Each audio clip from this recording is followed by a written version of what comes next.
ਹੈਗਾ ਯਾਰ ਸਰ ਜੀ, ਮੈਂ ਸਵੇਰ ਦੇ ਇੱਥੇ ਮੈਂ ਬੈਠਾ ਤੇ ਮੇਰੇ ਨਿੱਕੇ ਨਿੱਕੇ ਬੱਚੇ ਨੇ, ਬੱਚੇ ਭੁੱਖੇ ਮਰਦੇ ਪਏ ਹੈਗੇ ਨੇ। ਮੈਂ ਆਟੇ ਵਾਸਤੇ ਆਇਆ ਤੇ ਹੁਣ ਦੱਸੋ ਸਾਡੇ ਵਾਸਤੇ ਕੀ ਹੁਕਮ ਹੈ? ਤੇ ਉਹਨਾਂ ਫੜ ਕੇ ਅੰਦਰ ਦੇ ਦਿੱਤਾ ਜੀ, ਚਲੋ ਅੰਦਰ ਜਾਓ ਕਿ ਅੰਦਰ ਐਸੀ ਨੇ ਕਿਹਾ ਕਿ ਐਸੀ ਦੇ ਨਾਲ ਮੁਲਾਜ਼ਮ ਸੀ ਕੋਈ ਹੋਰ, ਉਹਨੇ ਆਖਿਆ ਇਹਨੂੰ ਫੜ ਅੰਦਰ ਦੇ, ਪੁਲਿਸ वालों ने बुला के अंदर ऐसे मैंने बात देता है।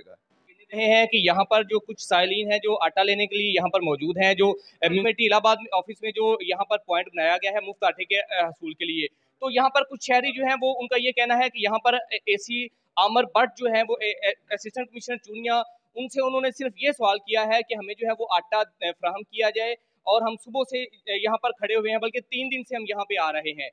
तो उनके जो मुलाजमीन थे उनको ये बात नागवार गुजरी, और उनका ये कहना है कि आपने एसी चुनिया के साथ बदतमीजी की है, और उसको जो है वो जबरदस्त एक कमरे में यहाँ पर उन्होंने बिठा रखा है।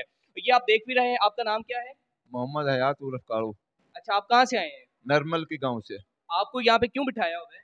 आटे लेने आया सी ते एसी साहब को सर मैंने पता नहीं सी कि एसी साहब है। मैं सर जी सवेर दे असीं इत्थे बैठे हैं, बच्चे मेरे भुखे बैठे ने ते मैं इथों आटा लैके जावांगा ते बच्चे आटा रोटी खाण दी ते भुखे बैठे हैगे ने ते मैं उन्हें आखिया सर जी बदतमीजी करदे पे, उन्हें फड़ के अंदर पा दिता मैंने। नाज़रीन ये देखें कि ये जो आदमी हैं ये नरमल के गांव से आए हुए हैं, और उनका ये कहना है कि हमने सिर्फ ये सवाल किया था कि हमें आटा जो है वो दिया जाए, और उन्होंने इसको बदतमीजी समझते हुए मुझे तकरीबन 3-4 घंटे हो गए यहाँ पे उन्होंने अंदर कमरे में यहाँ पे बिठा रखा है। जी।